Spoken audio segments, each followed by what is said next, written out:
Hey, what's going on? Luke here, and we're here to do my tips and predictions for round 21 of the 2022 NRL season. Feels so weird, and I feel like I say this every single week. I say I can't believe we're in round, whatever the round is. But this time in particular, round 21, we are nearing the end of the season. We're also looking at some very important games in regards to finding out who's going to be in the top 8, who's going to be in the top 4. Plenty of suspensions too going into this round as well. Some very big names who are going to be missing over the next couple of weeks. In fact, the whole regular season, looking at guys like Nathan Cleary and such, who are going to, it's going to throw a spinner in the works, though I think Penrith have too much of a lead for anyone to really catch up, but like I said, it does throw a spinner in the works. Now, we got the intro out of the way. We're going to jump straight into the first game of the round, which sees the Sydney Roosters taking on the Brisbane Broncos. I think this is going to be potentially match of the round. I mean, you got two teams who are pretty much full strength, I would say. I mean, the Broncos, there is a couple weaknesses in the back line, but in terms of just an overall side, it's still a very, very strong side. The Roosters, a very, very strong side themselves. I mean, both wingers are going fantastic. Tedesco's there. The halves combination seems to be sort of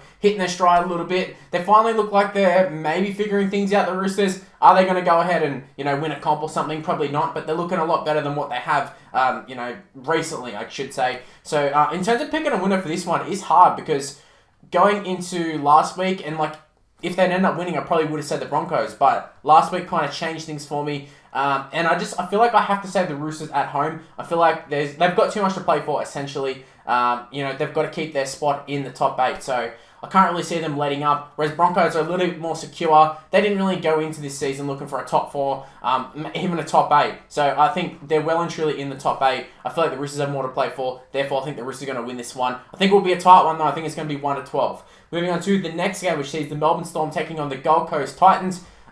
Bit of a mismatch, however, maybe not so much a mismatch as much as what it would have been, about a month ago. Although the Storm have been injured all season, there's been players out. But going into this game, I mean, the Titans are in last spot. But at the same time, the Storm have a very, very, very different side. Put it this way, Tyrone Wishart is playing at fullback. I know Wishart has played fullback, he's played wing, sort of played everywhere, but I wouldn't say he's a fullback. He probably wouldn't say he's a fullback. Don't think the Storm even think he's a fullback. Just the fact that Meaney's out, Papanazin is out, and I would even be surprised if Cameron Munster ends up lining up at fullback. It's just a matter of who they sort of chuck in. I feel like that would be the more logical solution.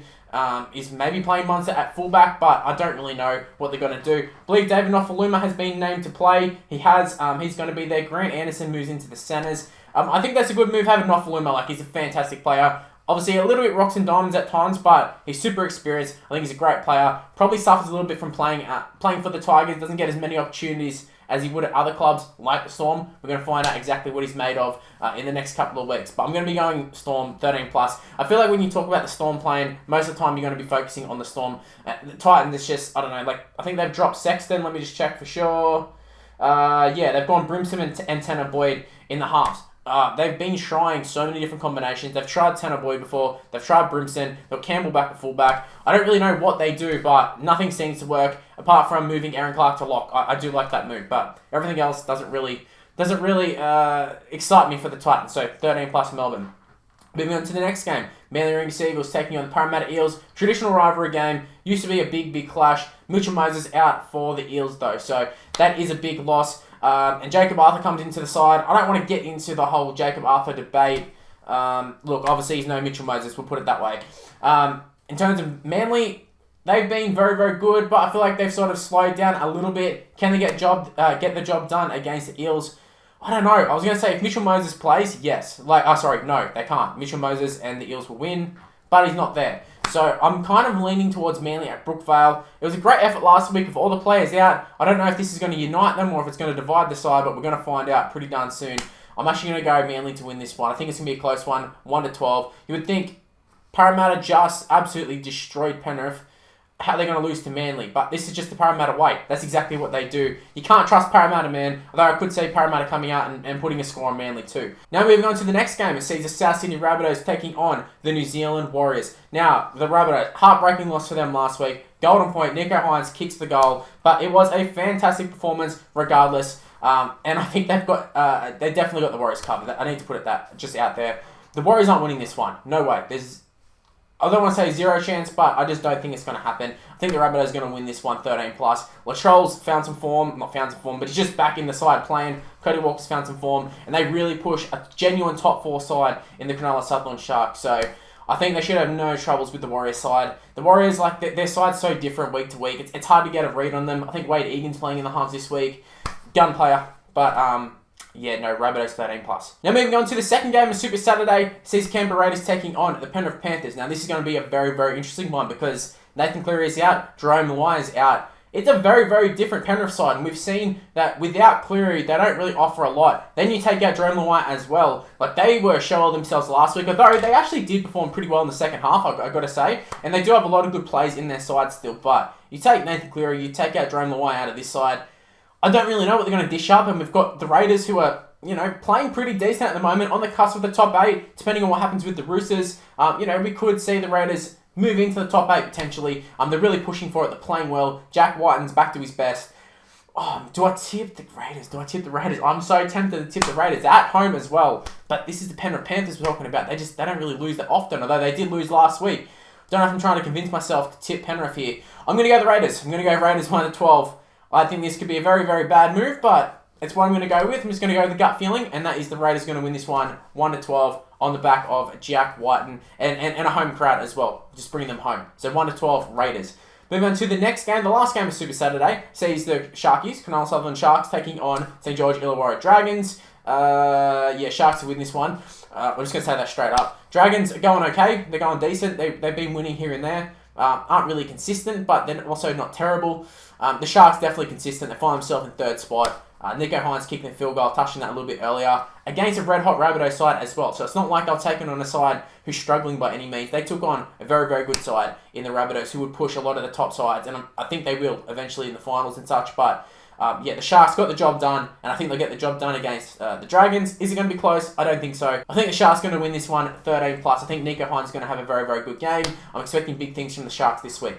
Now moving on to Sunday afternoon football. It's my Canterbury Bankstown Bulldogs taking on the North Queensland Cowboys. The Bulldogs in red-hot form for Bulldog standards. The Cowboys find themselves in second spot, although I feel like the last couple of weeks they've sort of slacked off a little bit, although they did absolutely pummel the Dragons, but they haven't been at their best for sure, and I feel like they need to actually play quite decent, because I think the Bulldogs got a lot of points in them, especially these days.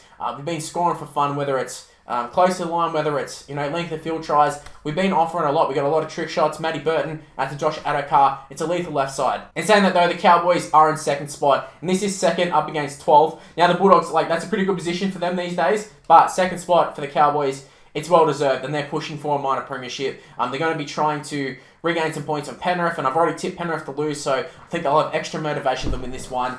I don't think it's going to be a demolition job or anything. I think the Bulldogs are going to push him. But as much as I want to, I can't say that the Bulldogs are going to win this one. So I'm going to be saying that, you know, Chadwick Townsend, Valentine Holmes, all those guys, Tumbalalo, they're going to get the job done for the Cowboys. I think it's going to be a close one. I think it'll be 1-12. But I also feel like the Cowboys are going to win this one fairly comfortable, despite the scoreline. But we'll see how we go. I hope the Bulldogs can win this one. I really do. That'd be 3 on the trot. Less trot, baby. I had to say that. Now moving on to the last game of the round. It sees the West Tigers picked up the victory last week. Hallelujah! Enjoy it. Truly enjoy it. And you know what? They could even win again this week, because they're taking on the Newcastle Knights. No David Klemmer, apparently in trouble, potentially sacked. Maybe by the time of you viewing this video, he is sacked. I don't know what's happening there. Apparently going off at a trainer or something, but they lost to the Bulldogs. The Tigers have lost to the Bulldogs as well, but the Tigers got a win last week, and it was a pretty decent little win there at that. Against the Broncos, a very good side, a top 4 side, and they should have won the week before. So this could be 3 in a row potentially, but it's not. It could be 2 in a row. I'm actually predicting it to be 2 in a row. I think the Tigers are going to get the job done. No Jackson Hastings, obviously, but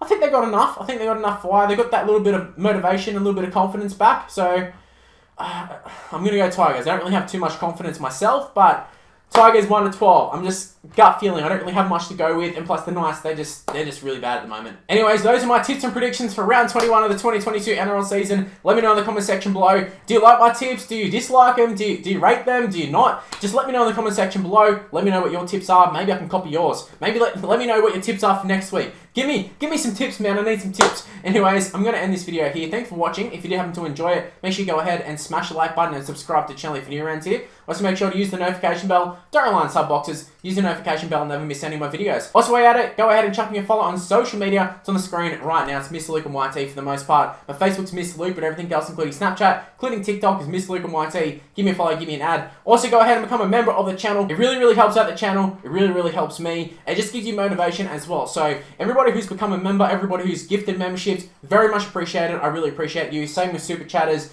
for the streams and such. I honestly really, really appreciate you, man. Like, bottom of my heart, really appreciate you. Anyways, I'm going to end things here. Thanks for watching. Stay tuned for more content on the channel. Plenty of stuff to talk about, especially with the finals coming up. It's going to be making plenty of videos. Though I feel a little bit sick at the moment, so we'll see how we go. But stay tuned for more content on the channel, and I'll see you next time. See yous.